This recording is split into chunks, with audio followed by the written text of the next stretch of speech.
मनुष्य जो हमेशा इस ब्रह्म रूपी संसार में अपने सुख को ढूंढता आया है, पर क्या सच में वो इस जीवन चक्र में सुखी है?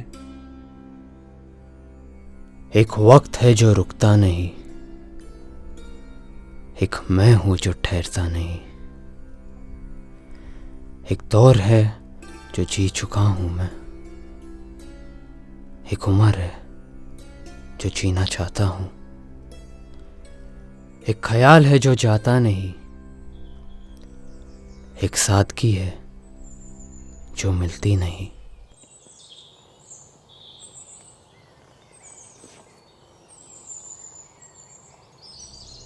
ये लाइनें तो काफी अच्छी लिखी हैं।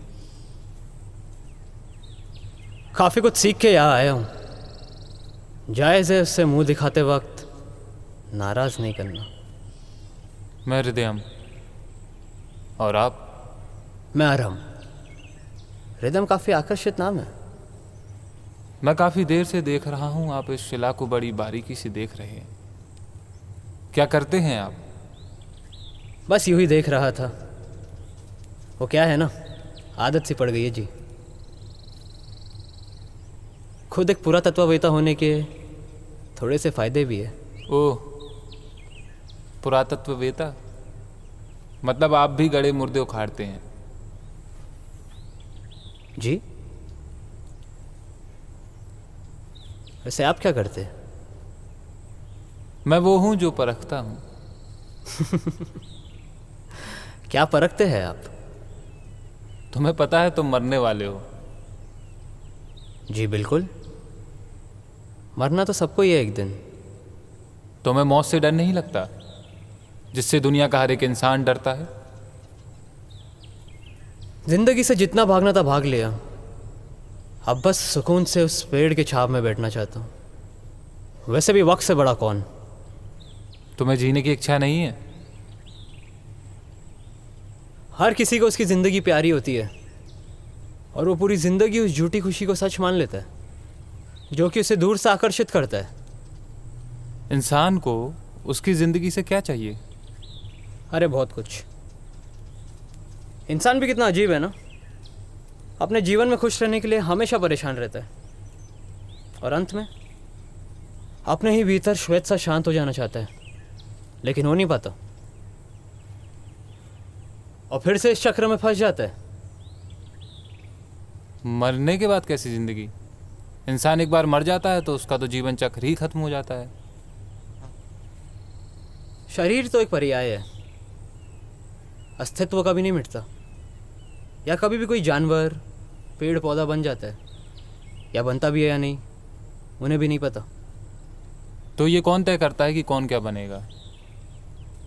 आपको क्या लगता है? चलिए,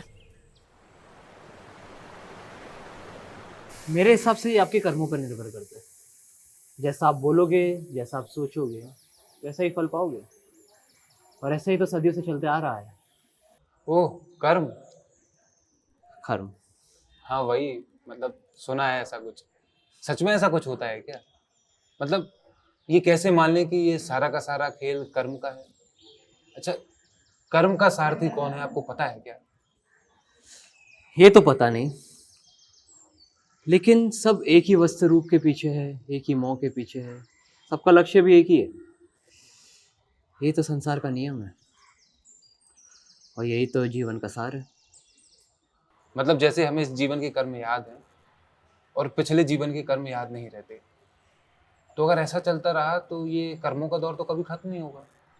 और हमारे साथ जो अच्छा बुरा अभी हो रहा है, क्या ये पिछले जीवन के कर्मों का भुगतान है? देखो, हमारी जिंदगी में कर्मों की काफी बड़ी भूमिका है। ये पूरा सच नहीं है, लेकिन कर्मों का हमारे जीने मरने से नाता है। कुछ चीजें जो सहयोग से हमारे साथ जुड़ जाती है। कर्म तो निमित्त है, और सहयोग भी निमित्त है। जैसे पुरुषार्थ, भवितव्य, कर्म, ये सब तो अनेक कारण है। आपके विचार से एक अच्छा जीवन कैसे जिया जाए? अप्रज्ञ वर्ष। मतलब किसी भी चीज को बिना ज्यादा लगाव लगाए जिंदगी जीना, क्योंकि कर्म का सार वही है जो किसी भी परिणाम में ना ज्यादा खुश हो ना ज्यादा दुखी हो। स्थिरता ही मोक्ष का मार्ग है। सांसारिक चीजों को छोड़कर साधारण जीवन जीना शुरू कर दे तो जिंदगी की आधी चिंता यूं ही खत्म हो जाती है। वैसे भी हम अपनी चिंता को आरोपों से तोलते हैं। चलो मान लिया कि हमने अपरिग्रह से जीवन जीना शुरू कर दिया, लेकिन आप लोगों को कैसे बताओगे कि उनकी मान्यताएं उनके सत्य से कितनी अलग है? एकांतवाद से, क्योंकि एकांतवाद में सहनशीलता और स्वीकार्यता की शक्ति होती है। जो आप सोचते हैं वो आपका सत्य है, जो मैं सोचता हूँ मेरा सत्य है। असल में बात सत्य और सत्य के बीच में है। कुछ समझे? चलो एक छोटी सी कहानी सुनाता हूँ। उम्मीद करता हूँ कि थोड़ा वक्त होगा जी। तो कुछ साल पहले गांव में 4 अंधे रहते थे। अचानक से वहां एक दिन एक हाथी आ जाता है। तो उनमें से एक अंधा हाथी की सूंड को छू के देखता है। एक हाथी के पैरों के पास, एक हाथी के कान के पास और एक हाथी के पूंछ के पास।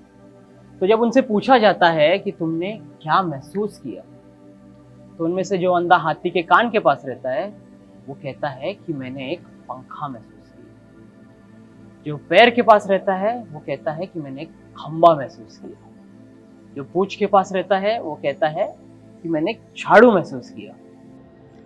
और जो सूंड के पास रहता है वो कहता है कि ये एक बड़ी सी नाली की तरह है। तो इससे ये पता चलता है कि सबके अपने अपने अनुभव होते हैं और वो अपनी अपनी जगह सही होते हैं।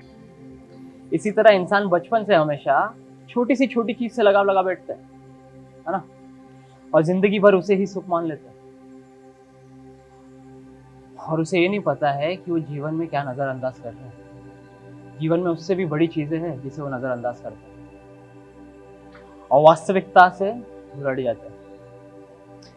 अक्सर धूल चेहरे पे रहती है, लेकिन हम आईना साफ करते रह जाते हैं।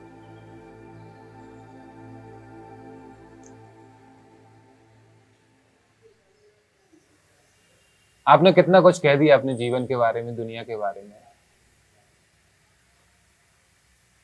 आपके हिसाब से जीवन क्या है?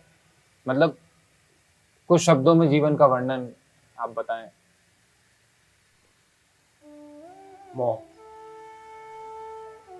मोह माया के सब ब्रह्मजाल है जिसमें से कभी भी कोई साधारण मनुष्य उभर नहीं पाता। जैसे माँ को अपने बच्चे से, बच्चे को अपने पसंदीदा खिलौनों से, एक प्रेमी को अपनी प्रेमिका से। भाई, जो इंसान को अपने दायरे से बांधे रखता है वो भय। जो इंसान को सांसारिक रीतियों से बांधे रखता है वो भय। लोग क्या कहेंगे, लोग क्या सोचेंगे, मेरे माँ बाप क्या कहेंगे, वो भय। मोक्ष। मोक्ष क्या है?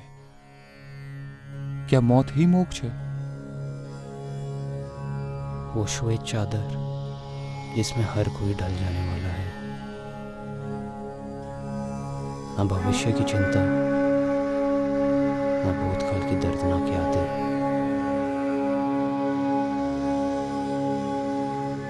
बस एक खाली सा लम्हा जो तुम्हें संजो लेता है।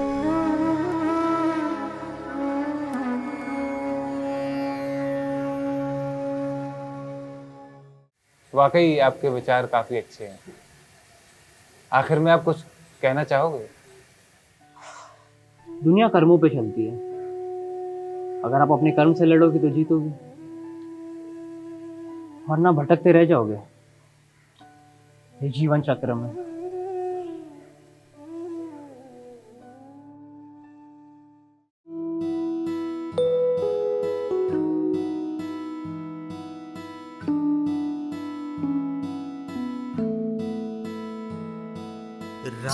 के किनारे पे पेड़ की छाँव में बैठ जा मुसाफिर कभी।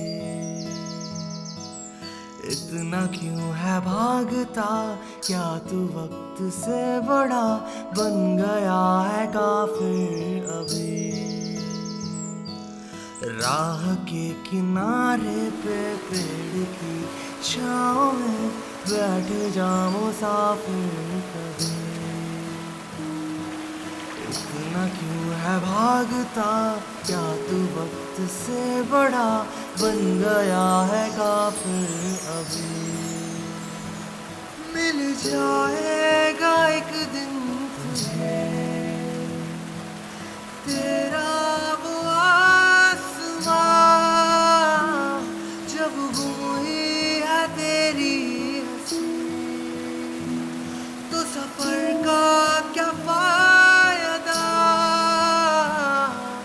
फिक्रों में है क्या रखा, कोशिशें तू कर सदा, इतना ही है काफी अभी। राह के किनारे पे पेड़ की छाँव में बैठ जा मुसाफिर कभी।